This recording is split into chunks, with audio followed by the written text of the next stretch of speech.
வணக்கம். நான் doctor சஹாய Jose, எலும்பு முறிவு மற்றும் மூட்டு மாற்று அறுவை சிகிச்சை துறையின் தலைவராக கேஎம்எம்சி மருத்துவக் கல்லூரி மருத்துவமனையில் பணியாற்றி வருகிறேன். இன்று அக்டோபர் 17ஆம் நாள், அதாவது வேர்ல்டு ட்ராமா டே. உலகம் முழுவதும் இந்த வேர்ல்டு ட்ராமா டே அனுசரிக்கப்படுகிறது. எதற்காகன்னு பார்த்தீங்கன்னா, பேஷண்ட்ஸ்க்கு மற்ற பொதுமக்களுக்கும் ஒரு விழிப்புணர்வு ஏற்படுத்துவதற்காக, எலும்பு முறிவு போன்ற ட்ராமா சம்பந்தமான ஒரு விழிப்புணர்வு ஏற்படுத்துவதற்காக இந்த நாள் அனுசரிக்கப்படுகிறது.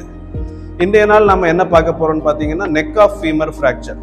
இது நம்ம டெய்லி ஆர்த்தோ ஓபிடியில் அடிக்கடி இந்த வயதான பேஷண்ட்ஸ் இந்த நெக் ஆஃப் ஃபீமர்ங்கிற ஃப்ராக்சர்னால பாதிக்கப்பட்டு வருவாங்க. அதாவது நம்ம உடலில் தொடை எலும்பு, இந்த தொடை எலும்பு தான் நம்ம உடம்புலேயே மிக பெரிய எலும்பு. அதாவது இதுதான் அந்த தொடை எலும்பின் மாடல், தொடை எலும்பு. ஸோ இந்த தொடை எலும்பு தான் நம்ம உடம்புலேயே மிக பெரிய எலும்பு. இதில் ஒரு பால் மாதிரி இருக்கு. இது ஹெட்னு சொல்லுவோம், இந்த பகுதி ஷாஃப்ட்னு சொல்லுவோம்.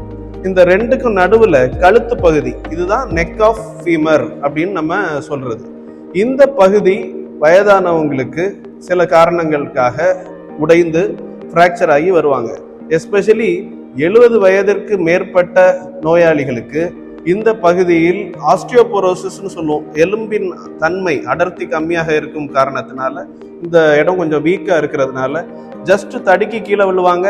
என்ன ஆவாங்கன்னு பார்த்தீங்கன்னா, அந்த இடத்துல ஃப்ராக்சர் ஆயிரும்.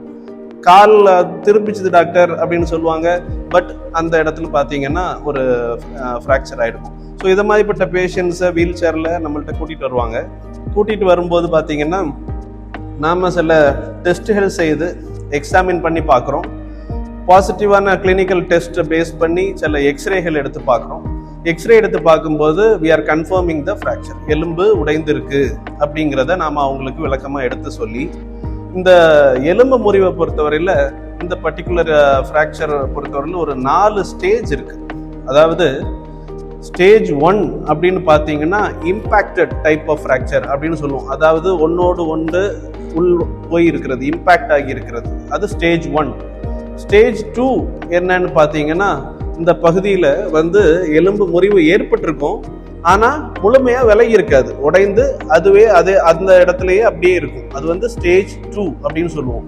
ஸ்டேஜ் 3 அப்படின்னா என்னன்னு பார்த்தீங்கன்னா, இந்த இடத்துல ஃப்ராக்சர் இருக்கும், கொஞ்சம் விலகி இருக்கும், பட் முழுமையாக விலகாம கொஞ்சம் பகுதிகளில் இந்த ஷாஃப்ட் மற்ற ஏரியா கூட அட்டாச்சாக இருக்கும். ஸ்டேஜ் 4ன்னு சொல்றது, இது கார்டன்ஸ் கிளாசிஃபிகேஷன் சொல்லுவோம். ஸ்டேஜ் 4ல முழுமையாக இந்த நெக் ஆஃப் ஃபீமர் ஃப்ராக்சர் ஆகி இது விலகி இருக்கும். அதாவது நான் சொன்ன மாதிரி, இந்த stage 1 impacted type of fracture, stage 2 type of ஃப்ராக்சர்ஸ்ல ரொம்ப விலகாத ஃப்ராக்சர்ஸ்ல கேனுலேட்டட் கேன்சலஸ் ஸ்க்ரூஸ் அப்படின்னு சொல்ற ஒரு ஸ்க்ரூ மூலமாக நாம் ஒரு சியாம் அப்படிங்கிற கருவியை பயன்படுத்தி முழுமையாக இவர்களுக்கு ஆப்ரேஷன் செய்து இந்த மூட்டு பந்தை பாதுகாக்க முடியும். இதை மாற்ற வேண்டியது இருக்காது. இதே மூட்டு பந்தோடையே அவங்கள பாதுகாக்க முடியும். கொஞ்ச நாள்லேயே அவங்களால நடந்து நார்மலாகி போகலாம். பட் அதே நேரத்தில் இந்த ஸ்டேஜ் 3, ஸ்டேஜ் 4, இந்த மூட்டு பகுதி, இந்த நெக் ஆஃப் ஃபீமர் ஃப்ராக்சர் ஆகி விலகி விட்டுன்னா நாம் அதை பாதுகாக்க முடியாது. ஏன்னா இந்த இடத்துல ரத்த ஓட்டம் இப்படியே கீழேருந்து மேலே போகுது, இந்த ரத்த ஓட்டமும் கட் ஆயிடுது. அப்படிங்கிற பட்சத்தில் இந்த ஃப்ராக்சருக்கான ஹெட்டுக்கான ரத்த ஓட்டம் பாதிச்சு இது அழுகி போயிடும். ஸோ அதனால இதை ப்ரிசர்வ் பண்ணி யூஸ் இல்லை. ஸோ நம்ம ஸ்டீலில், அதாவது மெட்டலில் பைபோலார் ஹெமிஆர்த்ரோபிளாஸ்டி அப்படின்னு சொல்கிற முறையை பயன்படுத்தி இதே சைஸை நம்ம மெஷர் பண்ணி இதில் நம்ம அந்த மெட்டலில் இந்த பாலை பொருத்திடுவோம். ஸோ இதை மாதிரிப்பட்ட ஆப்ரேஷன்ஸ் செய்யும்போது பேஷண்ட்ஸ் இமீடியட்டாக 2வது நாள்லேயே நம்ம ஒரு வாக்கர் கொடுத்து நடப்பாங்க.